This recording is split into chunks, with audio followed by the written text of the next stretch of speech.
derecho, al revés, a la izquierda, a la derecha, bien puesto, mal puesto. Cuando una obra de arte es buena, no importa exactamente eso que hacen los coleccionistas, que no son coleccionistas, sino quieren saber, entonces ponen una lamparita y abajo una cosita de cobre. Yo no iba a hablar de eso, porque realmente ponerse así disgustado al comienzo del programa cuando uno tiene un invitado agradable no está bien. Voy a hablarle más bien de una cosa muy grata, que es de una empresa, en parte privatizada como la CanTV, cosa que ha permitido que mejore notablemente la CanTV, ha sido patrocinante de un gran evento cultural, justamente de Zapata. Y lo que yo les estaba mostrando era para los que coleccionan justamente las tarjetas con las cuales hablan por un teléfono público, son todas de Zapata, son 12 de las 50 obras ciberdibujos que están en el Museo de Arte Contemporáneo, en el Parque Central. La entrada en Venezuela, ustedes me dirán que, ¿por qué digo eso? Desgraciadamente es gratuita, porque yo creo que si ir al cine, tomarse un fresco cuesta 4, 5, 12, un cafecito está costando en un sitio menos elegante 200 bolívares, contribuir con algo a la biblioteca que es de todos, al papel de los catálogos invidentes que nosotros hacemos, sería lindo.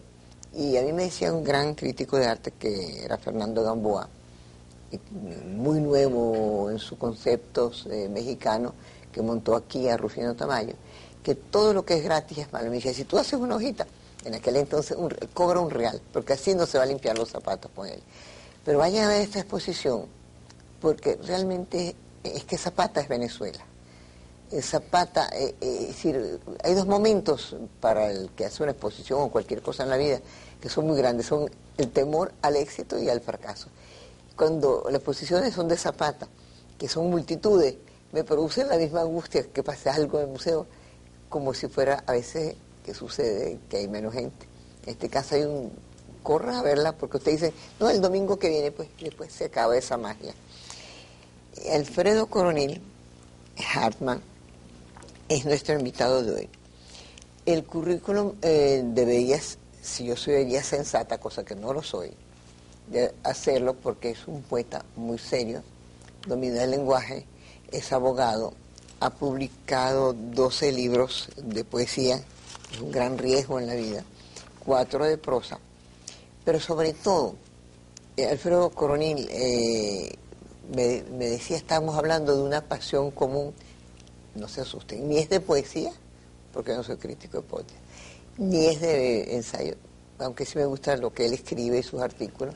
Eso no significa que esté de acuerdo o no de acuerdo con él, no tiene importancia, sino el cómo lo hace, sino tenemos una pasión común que no es común en Venezuela, porque no hemos llegado a un grado de desarrollo como para comprender la importancia de respetar los animales. Y Alfredo y yo somos familia, además de ser familia por los Coronel, somos familia por el amor a los perros, y yo tengo mi primera, una raza pug, porque era hija de una perra de Rómulo famosa, de Rómulo Betancourt, que se llamaba Tutú.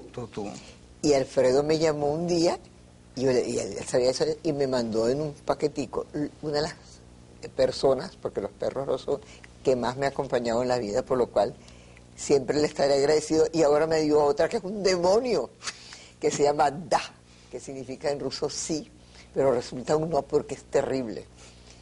Y yo creo que solamente los poetas en Venezuela son capaces de comprender la pasión por los animales, que es un grado de cultura, ¿no es así, Alfredo? Sí, además es una relación muy gratificante.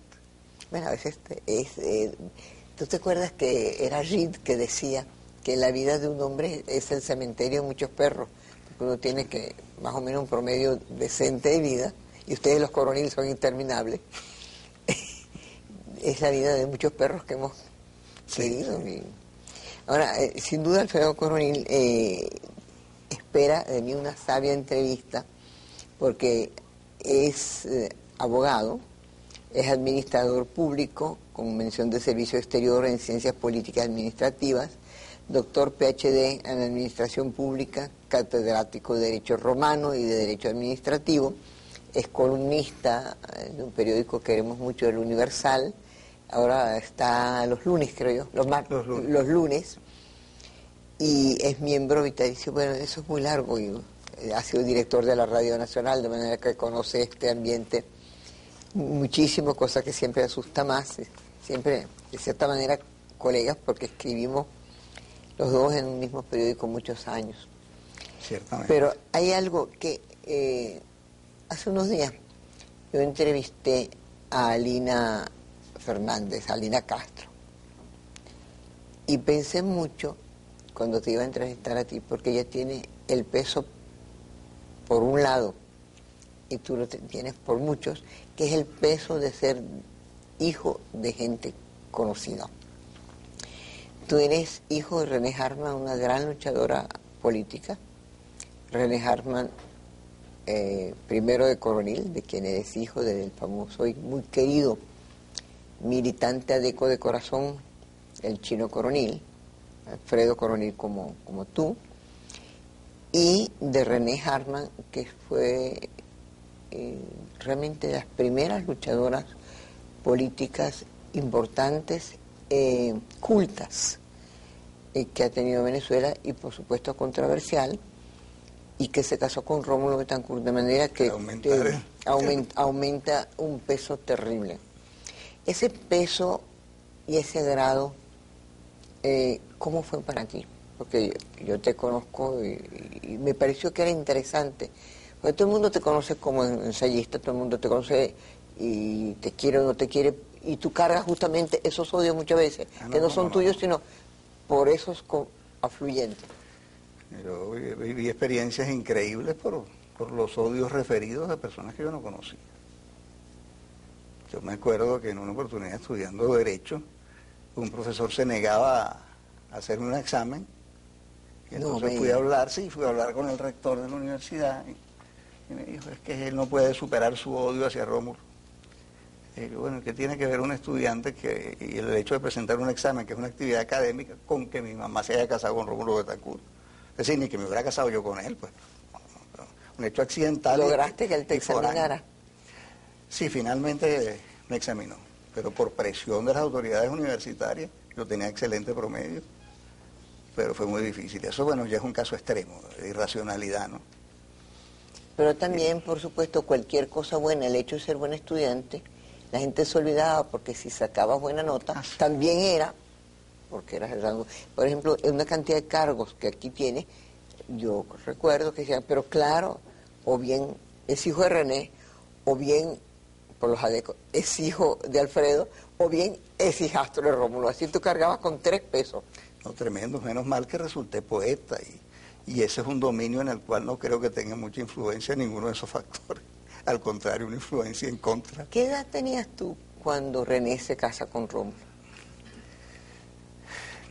Ellos se casaron en el año 68, si mal no recuerdo. Y tú naciste en el 43, en el 43. Como 20 años ya. Es decir, ¿ya eras abogado o no? No, yo estudié primero Ciencias Políticas y Administrativas. Derecho lo vine a estudiar muy posteriormente. ¿Y empezaste, y tú vivías con ellos? No, nunca viví con ellos permanentemente. Pasé una temporada después de un naufragio conyugal y viví unos meses allí. No, pero tú has tenido varios naufragios hasta que llegaste a Puerto Seguro. Gracias a Dios, sí.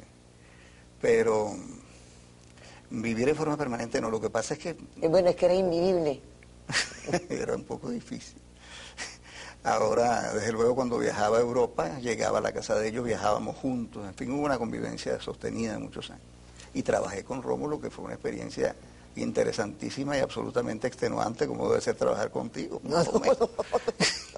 Sí. No, Rómulo era un ser apasionante al cual realmente, siendo reportera, tuve la valentía de decir cosas contra él, y él era sensible aún a una reportera. Después, años después, lo vi en Berna y me regaló libros y me dijo, ¿y ahora qué piensas de mí? Y me regaló el libro de Víctor Cerf, que él amaba tanto. Que influyó mucho en la evolución de su pensamiento. Pero yo tuve un rechazo por ese libro terrible. Yo no lo quería leer, porque yo decía, eso, no, si le gusta a Rómulo no me va a gustar a mí. Y hoy día creo que no ha habido un político más inteligente, más venezolano que Betancur. Sí, realmente muy compenetrado con su pueblo, era una misma sintonía.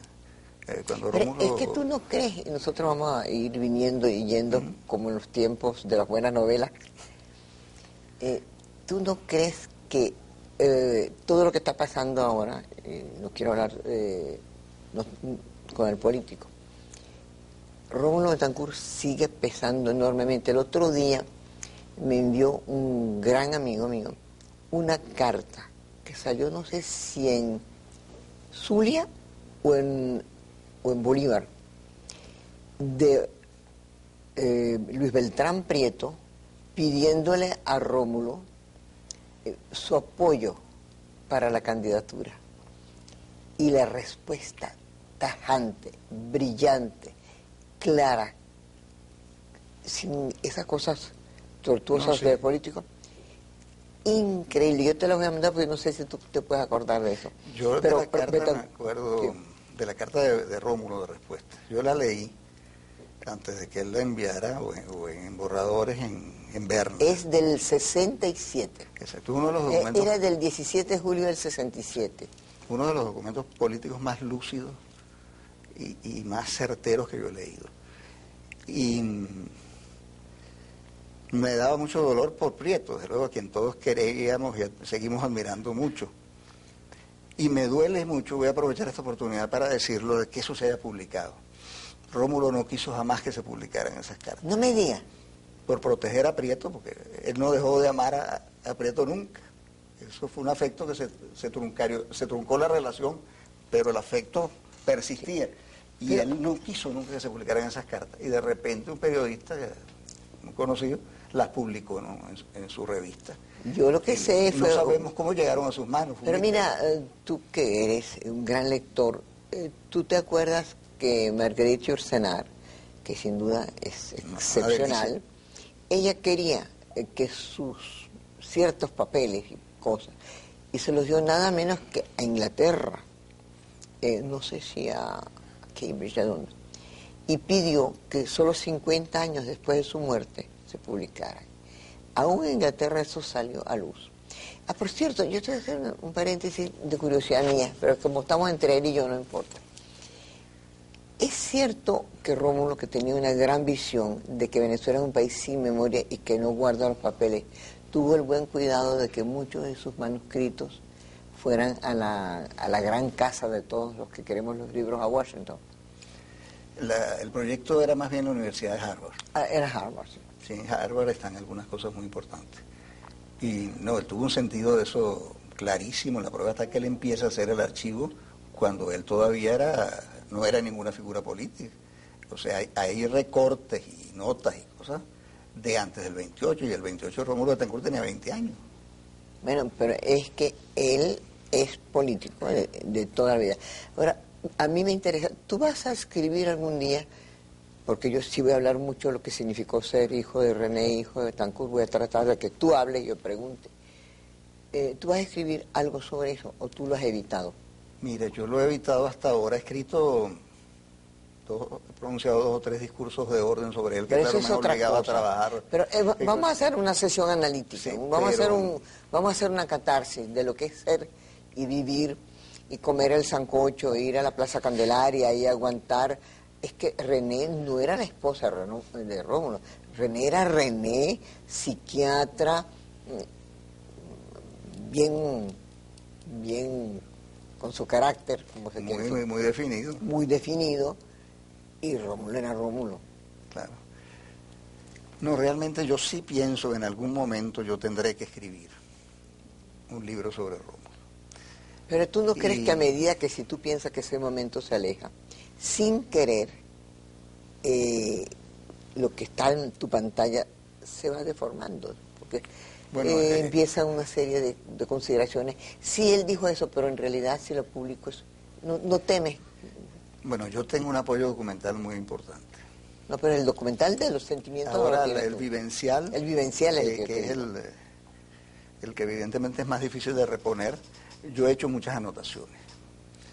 Tengo muchísimas anotaciones y Y sí creo, inclusive, que ese será un libro que yo escriba más pronto que tarde, aunque no lo publique de inmediato. Pero sí pero es que lo debes, porque es un documental de una persona que no es bruta, de una de una cosa poco común, porque desde el punto de vista tuyo, primero que eres hijo único, segundo acuérdate de lo que decía Freud, que es en el caso de muchos hijos, pero en el caso de hijo único peor, que el hijo preferido de la madre es una varilla, pero es el que marca un camino generalmente. Y siempre uno pregunta quién es la mamá. Y cuando uno va a ver los perritos que tú tienes, yo vi, por ejemplo, la mamá de edad, y ay, pero está de lo más desmirriada, ¿no? En el caso tuyo, tu mamá no era nada desmirriada. Primero que era muy bella y muy codiciada por su grupo, René. Las piernas de René eran célebres. Y ella sabía usarlas muy bien, mostrarlas. En el católico alemán la gente se paraba a ver dos mujeres, a la nena Palacio y a tu mamá. Y después, cuando ella se casa con Rómulo, ¿cómo te cae eso a ti? ¿Ella cómo te lo dice? ¿Cuándo te lo dice? No, eso fue una conversación que tuvo Rómulo conmigo. Ah, Rómulo contigo. Pero tú veías la cosa, ¿no? Desde luego. ¿Qué sentías? Desde luego, y con sentimientos muy encontrados y muy difíciles de digerir algunas cosas, en fin, circunstancias. Pero él habló conmigo antes de irse al exterior en el momento de terminar su presidencia. Me expuso la situación, yo le contesté lo que yo creía que era mi opinión, y es decir, lo que era mi opinión y lo que yo creía que... ¿Pero qué te dijo y qué le contestaste?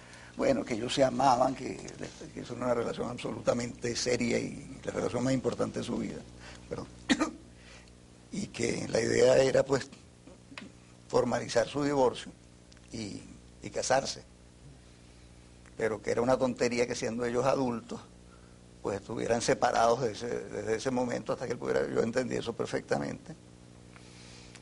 Y bueno, y asumí la carga que a rato fue bien dura, ¿sabes? Por eso te lo pregunto. Y hablar de eso tampoco es fácil. No es fácil, porque hubo inclusive medios de comunicación que publicaron cosas muy desagradables. Entonces, yo me acuerdo que yo estaba viviendo en el Guárico, ocupándome de una finca de mi familia materna, de los Huizos. De los Huizos. Sí. Y terminando mi 5º año de bachillerato al mismo tiempo. Y allá me mandaban los recortes anónimos, es decir, el recorte metido en un sobre. Esa gente grata, ¿no? De altura de alma y de generosidad que se aprecia tanto. O sea, no fue fácil, pero yo creí que era lo justo. Cuando consideré que se había demorado un poco más de lo previsto el divorcio, asumí la actitud contraria. Sí. Le escribí y le dije, bueno, ha pasado tanto tiempo, no sé nada de la marcha de esto, etcétera, que en esas condiciones yo creo que ella debe regresar. Y regresó. Y se reenganchó en el dispensario de higiene mental, donde trabajó tantos años. Y vivía conmigo en mi apartamento. Digamos que Rómulo resistió 3 meses más o menos. A los 3 meses llamó y ya había iniciado trámites, etcétera. Pero en esas condiciones, ¿cómo no?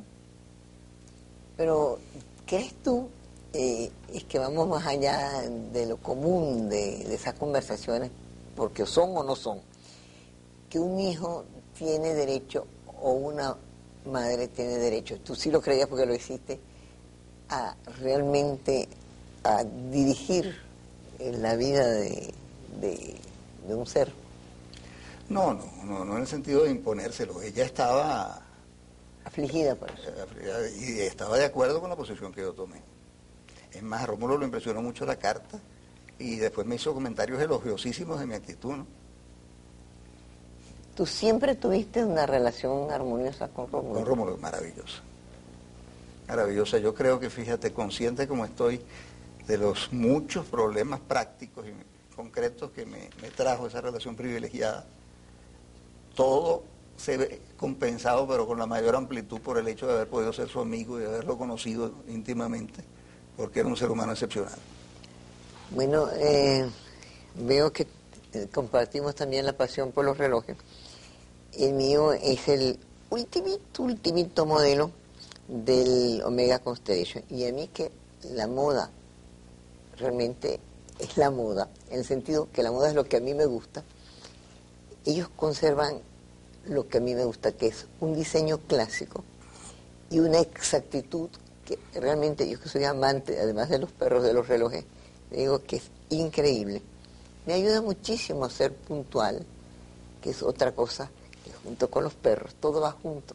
Yo creo que cuando uno tiende hacia lo mejor, es la puntualidad, el amor a los perros, el respeto a la gente, y algo que estamos haciendo, y que me lo permite hacer porque es muy inteligente y un buen escritor, Alfredo Coronel Hartmann, poeta, del cual a lo mejor dice, caramba, pero si yo tengo tantas cosas que decir sobre Venezuela y sobre todo, pero es que él es un venezolano que sabe cosas que nadie sabe y que tiene la precisión de decírmelas sin tapujo.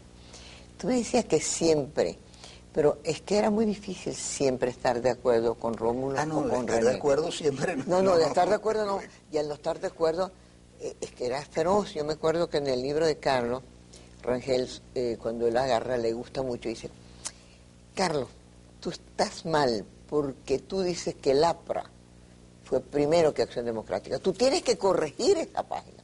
Y Carlos le traía los documentos. Y él le sacaba otro y decía, no, Acción Democrática fue primero en conceptualmente que el APRA. Y entonces supongo que debe ser discusiones sumamente importantes las que muy tuviste con importantes Rómulo. y además también las banales, porque nada es banal.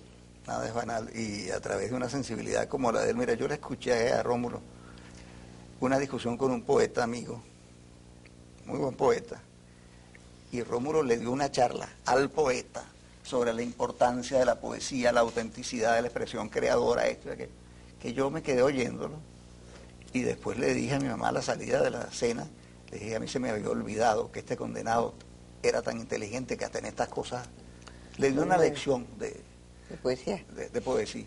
No de erudición poética, sino de lo que significaba la poesía y su importancia. Como lector era algo increíble. Es decir, la última entrevista que dio Betancourt nos la dio a nosotros. ¿Cómo no? Como suele suceder en nuestras casas donde trabajamos, borran esas cosas. Y un amigo recuperó esa entrevista que tú la tienes. No la tengo, sí. Y entonces uno le hablaba de un libro y él decía, espérate. Y entonces, tú conoces la casa mejor que yo, para que averigua, llegaba y dice, no, ahí está arriba, René, alcánzalo. Y estaba subrayado. El libro de Víctor Serge, La generosidad es que está subrayado. Los comentarios de él son interesantísimos, al margen de los... Sí, él hacía anotaciones. Era un lector increíble. Con una memoria prodigiosa, además, envidiable memoria. Ahora, ¿tú qué hacías en aquella casa?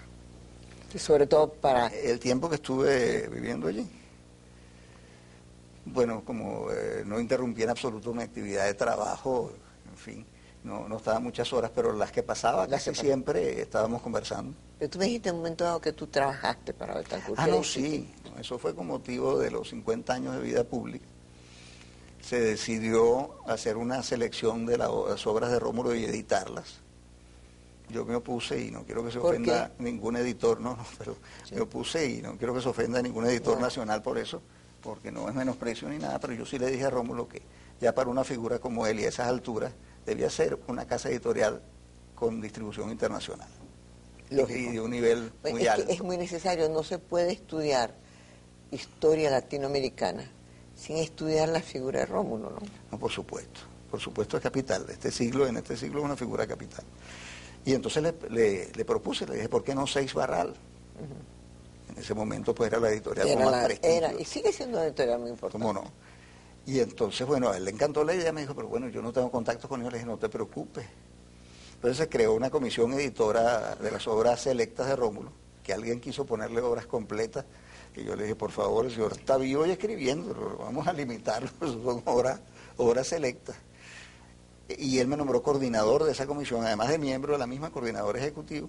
Yo fui a España, me entrevisté con la gente de Seix Barral, conseguí pues que se hiciera la edición. Y eso pues me satisfizo muchísimo, pero desde el punto de vista de experiencia personal de trabajo era agotador, Sofía.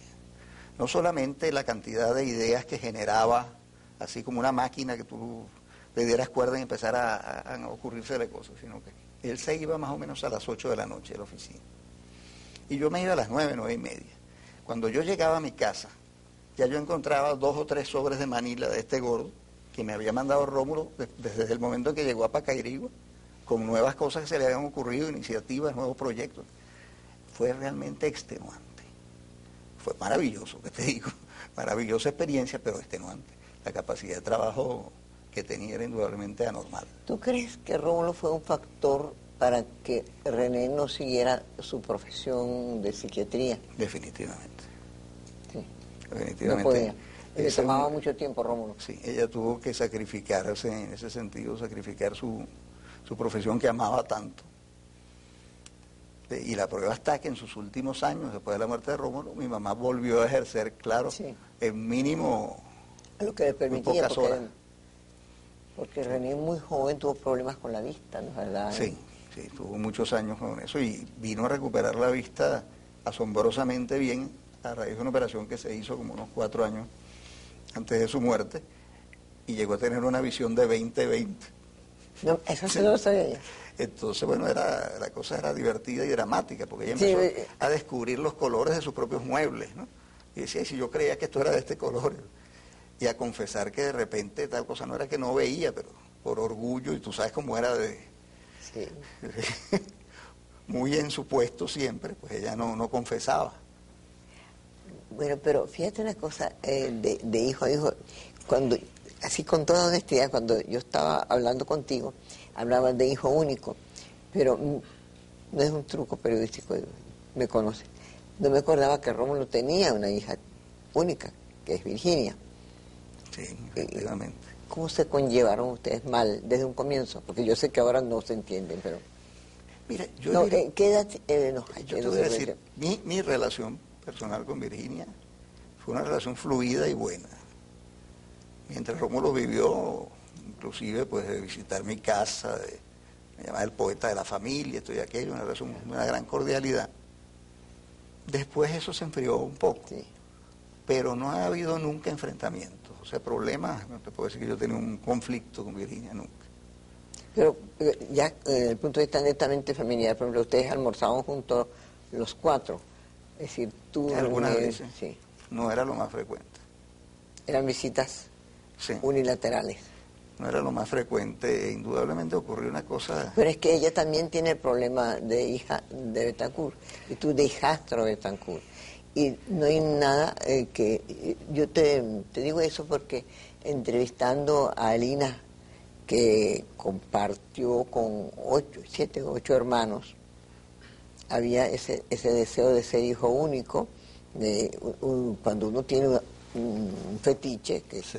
porque casi desaparece la inteligencia y el poder de René ante el fetiche Betancourt, ¿no?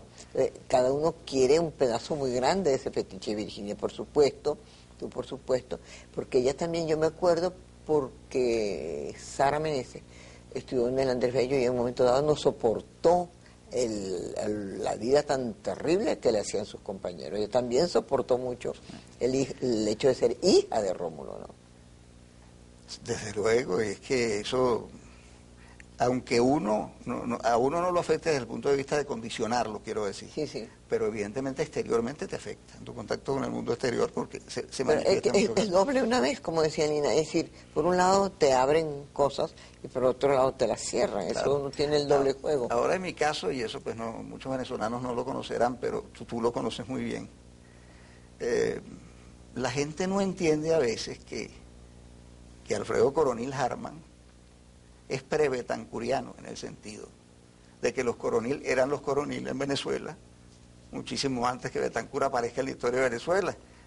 Los visos eran los visos en Venezuela desde muchísimo tiempo antes que apareciera Betancur. Es decir, mi vida no gira en torno a un sol único. Yo vengo y soy el portador de una carga y de una tradición familiar que quizás me permiten establecer una relación con Pero el menos. los visos Fritaluga, hay también mucho intelectual y mucha gente ¿Cómo que no? escribe. El primer codificador de Venezuela, el primer código civil lo hace Julián Viso, en fin. Cristóbal Mendoza, el primer presidente, era pariente de mi madre, en fin. Hay un background, es decir, no es el mismo ¿Cuándo caso. entras tú en la política? Y entras como adeco. Sí, jovencísimo, a los 17 años. ¿Por tu papá? Porque crees, Sí, sí. tu papá es que los adecos son adecos, adecos hasta la muerte, ¿no? Hasta la muerte, eso me lo recuerda Milagros cada vez que yo hago un artículo muy pro adeco, entonces se ríe y me dice eso. Pero Milagros es el lindísimo puerto del cual llegó Alfredo.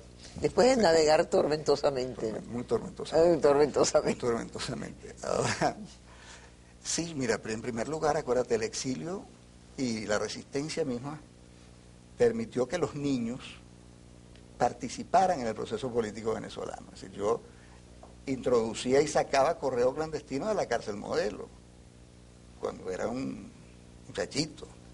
Lo mismo hacían las hijas de Leonardo Ruiz Pineda o los hijos de otros presos.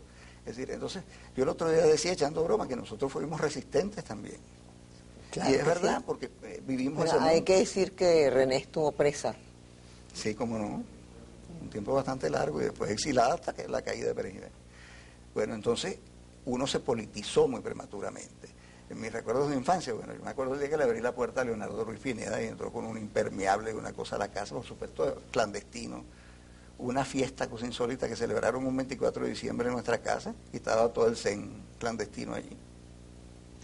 Y bueno, entonces eso ya Tú sabes te lleva... que tú estás haciendo un estupendo servicio porque Venezuela es un país sin memoria.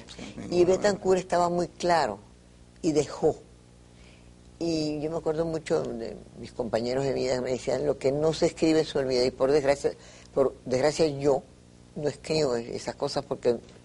Y creo que una de las razones por las cuales te invité no son las numerosas cosas de las cuales tú podrías hablar tan brillantemente, sino, por ejemplo, tú nombraste a Ruiz Pineda.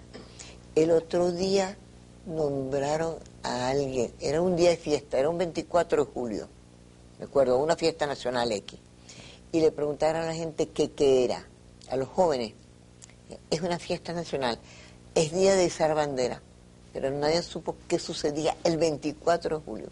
Tú nombras a Ruiz Pineda, que es lo que tú dices, un hombre resistente, es un resistente, para no encasillarlo, porque así se hace resistencia hasta la muerte. Una figura muy hermosa. Pues, la gente no sabe. Y tú estás hablando de Ruiz Pineda, así que yo, de esas cosas, y la gente a lo mejor, por lo menos uno o dos, vamos a decir, que es suficiente, va a buscar a ver quién era Ruiz Pineda. Sí, ahorita le voy a decir que justamente la memoria es una de las cosas o de los elementos de la cultura. Y la cultura rueda en Pirelli en el sentido de que Pirelli, fíjese que es un lindo nombre Pirelli, permite que en el caso de la plástica, menores de 35 años, y esta es la tercera bienal, o sea, que hace 6 años, confía en que los jóvenes venezolanos, o cree que los jóvenes venezolanos deben expresarse de la manera como quieran a través de su salón. Es un salón de selección y es en octubre, pero es el tercer octubre durante 6 años, el cual Pirelli confía en Venezuela, donde tienen y producen tan estupendamente esa cosa que rueda, que se llama caucho, pero que en otras partes del mundo, en Italia, es la tercera potencia industrial, y significa que tiene fe en Venezuela y en su cultura. ¿Tú crees que Venezuela puede aceptar la cultura, Alfredo, como un elemento esencial de desarrollo? Es que es un elemento esencial de desarrollo y lamentablemente no se ha querido entender eso. Si vamos a la definición de cultura ya sabemos que es casi imposible, pero bueno. Pero en definitiva la cultura es la actitud del hombre ante la vida, cómo se comporta ante la vida. Un poco en la onda de Herriot, ¿no? Sí. Bueno, ahora, en un país que está pasando una crisis como esta, en que en muchos sentidos va a ser irreversible, no es que no vayamos a salir de la crisis, pero saldremos un país distinto a la Venezuela saudita. Ese país distinto donde tú vas a vivir, con el internet, y pues, imagínate, hasta Zapata está haciendo, esa es la libreta, por ahí tengo el catálogo que es bellísimo, aquí está el internet, aquí lo tienen, recuerden, HTTP minúscula, por supuesto, 2 puntos, esas rayitas así, 3W como todo el mundo, cantv.com.b. ¿Tú crees que ese país que está entre los analfabetas por un lado y los que navegan por las cosas más eso. ¿Qué va a pasar, Alfredo? A mí me angustia mucho. A mí me angustia mucho, sobre todo que yo tengo serias reservas sobre la posibilidad de culturizar a través de esos medios. No la capacidad de enseñar como no, cosas Enseñar es concretas, una cosa, materias, informar etcétera. es otra cosa. Pero formar realmente que es mucho más importante que manejar 2 o 3 ecuaciones o 2 o 3 fórmulas. Tengo serias reservas de que se pueda hacer. Yo creo, bueno, eso ya es un lugar común, por fin todo el mundo está de acuerdo, pero siguen sin hacer nada serio, que el problema venezolano básico es la educación. Uno tuvo unos maestros fabulosos. Que dicen que la letra con sangre entra. Quizás a fuerza de repetirlo y repetirlo y ver el desastre de nuestra educación, quizás a lo mejor empecemos de verdad. Ojalá, porque fíjate, la decadencia del docente venezolano es dramática. Yo me acuerdo, los maestros de mi infancia eran unos señores cultos, unos señores bien informados, pero además cultos.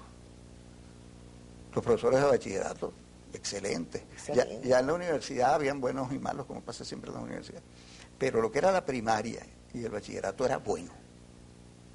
Ahora, lo que yo recibo como profesor de Derecho Romano, o sea, los bachilleres. Derecho Romano. Derecho Romano en primer año de Derecho. Di por muchos años y ahorita no lo estoy dando. Era espantoso, Sofía. Pero espantoso. Pero ahora es peor. Ahora es más peor. Espantoso. Mira, lo más deprimente, bueno... gente que decía, por ejemplo, yo les preguntaba tipos distintos de derechos que tenían a los habitantes de Roma, les decía conceptos y diferencias entre latinos y peregrinos. Eso es una cosa que no se me olvidará jamás. Y me contestó el muchacho, latino era el asiático que podía pasar por Roma. ¿Cómo? Latino era el asiático que podía pasar por Roma. Bueno, si ahora, el latino asiático era... y romano. Sí. Somos venezolanos y tú escribes, y aunque no quieras, pero adeco es adeco, capellano es capellano, y ya así como es anacrónico hablar de esas cosas, pero existe. Tú dijiste que de esa crisis va a salir otro país. Eso no significa que será mejor, será peor, sino distinto.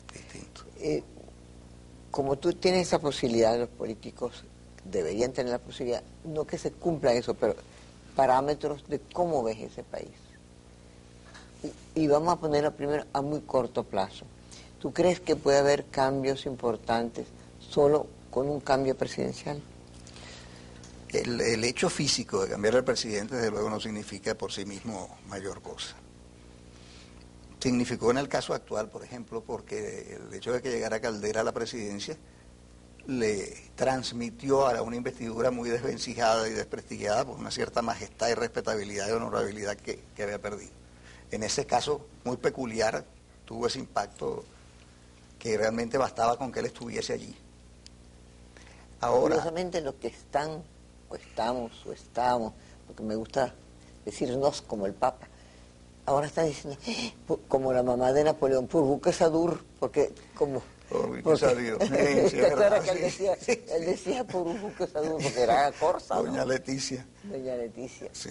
Entonces, ese país, ¿tú crees que, por ejemplo, con un cambio, porque tú escribes indirectamente, directamente, por una serie de cambios, insinúas ciertos tipos de cambios en los cuales ciertos personajes podrían ser factores de cambio? Por supuesto, mira, yo pienso que es muy positivo, en contra de lo que escribió en días pasados mi amigo Diego Bautista Urbaneja, que decía que esto que estén hablando de los programas de gobierno es una tontería porque nunca les han hecho caso. Sí, es verdad que nunca les han hecho caso, pero si justamente ahora los están planteando como programas a los que estaría atado el presidente electo y que no podrían ser ignorados por ninguno de sus ministros, en fin, si le quieren dar otra importancia, eso es bien positivo, porque este país es víctima de la improvisación. Aquí cada nuevo gobernante y sus designados quieren empezar de cero siempre. No, y además todo lo que hizo el anterior, porque alguna cosa, alguito bueno debe haber hecho. Eso pero se desconoce y no se continúa. Sofía, es el discontinuo descontinuar, ¿no? Forzosamente. Yo viví la experiencia, yo había oído mucho la expresión, pero como dicen que nadie escarmienta en cabeza ajena, de que uno nunca debía tratar de influir en que nombraran a su sucesor. Y yo desempeñé un determinado cargo público y en cierta forma me horrorizó, era una organización muy vinculada a la cultura, y se oyó que iban a nombrar una persona Analfabeta. prácticamente. Entonces sí me metí y actué y presioné para que nombraran a una determinada persona.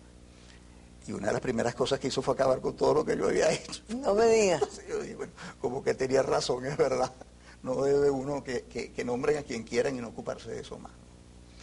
Eso es un problema muy grave y en este momento el país está atravesando una crisis de descreimiento, de desesperanza, de saturación. Además hemos caído en algo malísimo y peligrosísimo, que es la generalización alegre, ¿no? Los políticos. ¿Quiénes son los políticos? Si los políticos son unos marcianos que llegaron en una nave y se apoderaron del país, pues los elegimos nosotros. Es decir, son gente que viene del mismo pueblo venezolano y Mira, que tiene no puede haber un país democrático o con tendencias democráticas sin partidos No y puede. sin políticos. No puede. Además, políticos somos todos, tenemos todos ideas. Lo que pasa, además, creemos que hay que ejecutar las ideas que tenemos. Y eso es lo malo, de eso, que todo el mundo cree que es poeta, o todo el mundo cree que sabe bueno, sí. de prosa, ¿no? Eso es así. Sí. Y a veces excelentes prosistas se pierden por empeñarse en ser poetas y viceversa. Eso ocurre muchas veces. Ahora, ¿tú crees?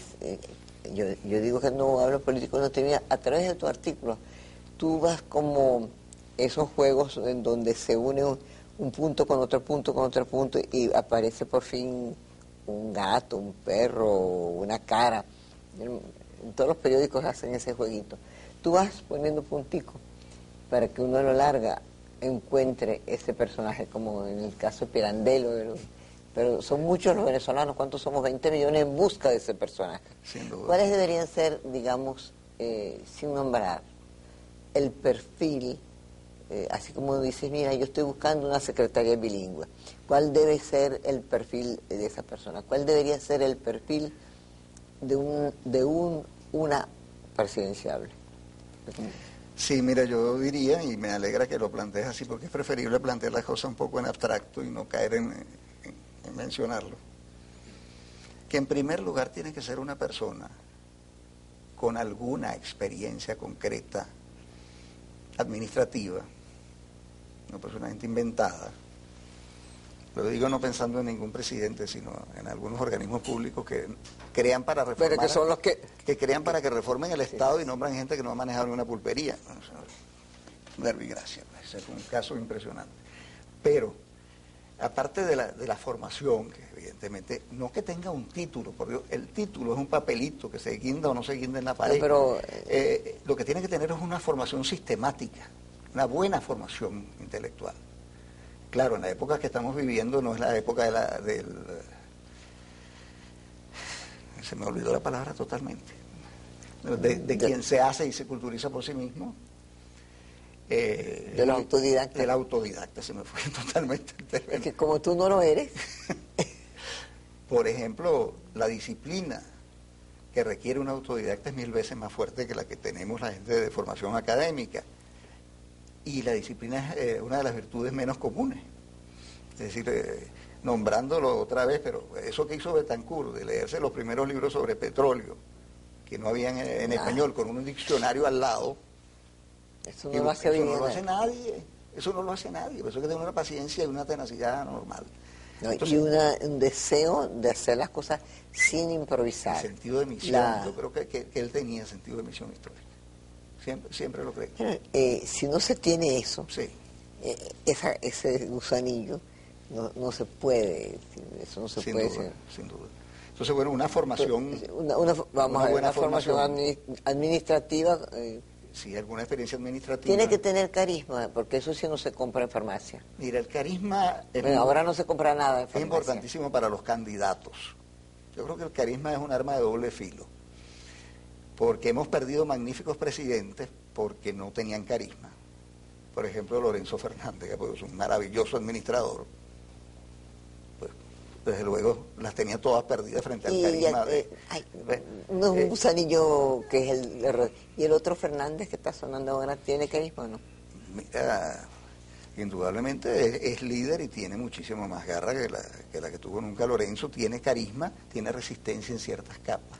como lamentable. tiene una tenacidad increíble. Sí. Una tenacidad Yo lo he increíble. entrevistado muchas veces. Yo sí, creo a ambos. que es, sin lugar a dudas, no diría él, porque eso siempre No, es sí. peligroso, exagerado, pero de los 2 o 3 políticos venezolanos realmente bien formados y preparados. Tú sabes que yo siempre Eso- he pensado, y me acuerdo que el padre Aguirre me dijo siempre, ahora que estamos en este caso en familia entre los dos, ojalá que no sea así, porque el canal tiene muchas personas que lo ven, es que de las personas, eso no lo dice el padre Aguirre, pero las personas que yo he oído, gente que son politólogos, pero que no se meten en la política activa, Claro. sino son analistas, la persona más preparada, que hacía sus homework, su deber, es Eduardo Fernández. Y que eso ha sido un factor negativo porque el venezolano se niega a la sistemática organización. Y la otra cosa es que no tiene carisma. Entonces yo me puse a pensar qué es el carisma. Si es más importante el carisma o la carisma, no sé cómo se dice, la o él, tú que eres académico. Carisma, vamos a decir carisma, pero no que va, carisma. No tiene carisma, lo que es importante es la, en este caso en Venezuela ahora la o él. Habría que decirlo ahora no sé. Sí. Y entonces resulta que nosotros no podemos votar por eso. Si vamos a No, es votar, que el eso que quiera votar. Es que eso solo es Porque puede ir peligrosísimo. contra nosotros, porque es como, ahorita yo estaba viendo, si se hubiera, si Clinton hubiera buscado a alguien capaz, vamos a ver si sigue siéndolo, por carisma o por eso, Madeleine Albright no debería estar nunca, porque mujer antipática. Muy antipática, tiene además un físico Un desagradable. físico desagradable, duro, aguileño, Sí, sí. y ahí está. Sí, parece un ave de presa, ya tiene esa Sí, ese sí, aspecto esa de cosa ave de así presa. de águila. Pero, Es una águila, por cierto. sí, pero sí, pero realmente no, el carisma es un factor, yo diría, de marketing electoral, de mercadeo electoral, para no usar la palabra. Sí, pero convencer a una gente pero de no, eso... el carisma solo no sirve para nada, el carisma solo es lo que puede ser el gran engaño y la gran estafa para un Ahora, país. fíjate, cualquier cosa que uno diga, hoy día, faltando...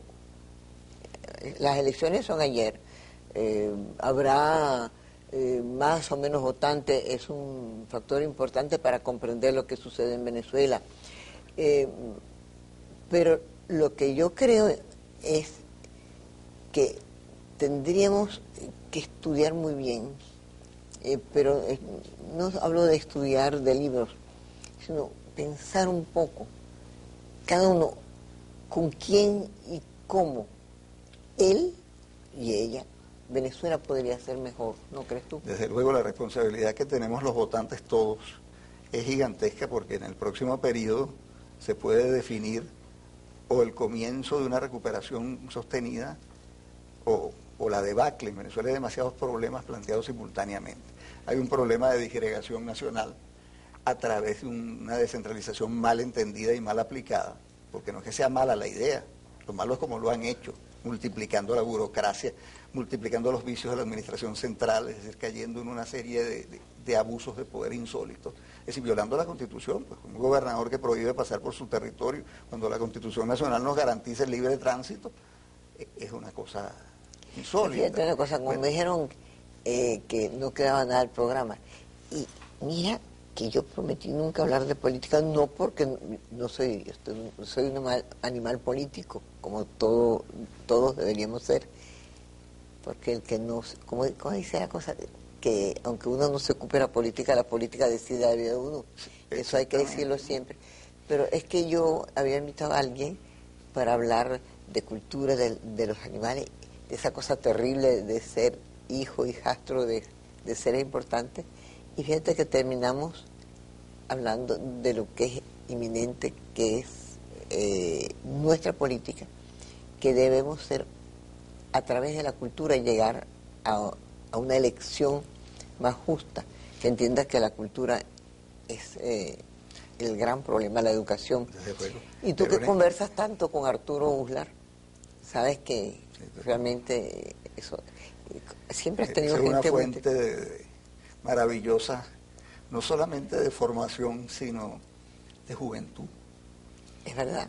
Muchas veces yo llego deprimido, o sea, el doctor Uslar, agobiado por una serie de problemas, y encuentro en él una visión fresca del país y del Aunque futuro. él de tiene cosas. una visión bastante pesimista de lo que es el Estado omnipotente, cosa que lo hace de él una persona más inteligente, más joven, lo que tú dices. Sí, sí, no, es impresionante, su vitalidad intelectual es impresionante. ¿Tú estás escribiendo sobre él también? ¿Tus conversaciones? Bueno, no he escrito nada orgánico, he escrito artículos, por supuesto. Pero cuando sale, no tomas nota de lo sí, que él va sí, diciendo. Sí, sí, Bueno, yo anoto. además de todas las cosas que posee, yo creo que es obligatorio la memoria. Y es bueno entrevistar a Alfredo Coronil, se lo recomiendo a las jóvenes, hay muchas periodistas mujeres, pero a los periodistas, a los reporteros, de acudir a la gente, que no le teman. Eso que sí, no, ¿para qué la memoria? La memoria, un país sin memoria no es un país. Y Alfredo Coronil nos habló hoy de dos personas, sobre todo sin menospreciar a mi gran amiga y la luchadora política René Hartmann, en una época donde las mujeres no tomaban esos riesgos políticos, y por supuesto la cercanía de Rómulo Betancourt, que yo creo cuyo pensamiento está en este momento entrando o saliendo de las cabezas de muchos, saliendo porque les da miedo enfrentarlo o entrando a pesar de ello. Muchas gracias, Alfredo, por darnos un poquito de memoria. Muchas gracias a ti, Sofía. Sí, sobre eso acuérdate el título del artículo de Ibsen Martínez, Rómulo en el 98. Que sea más o menos gran amigo mío, Ibsen. Gran inteligencia venezolana. Sí, cómo no. Bueno, mil gracias y hasta el próximo domingo.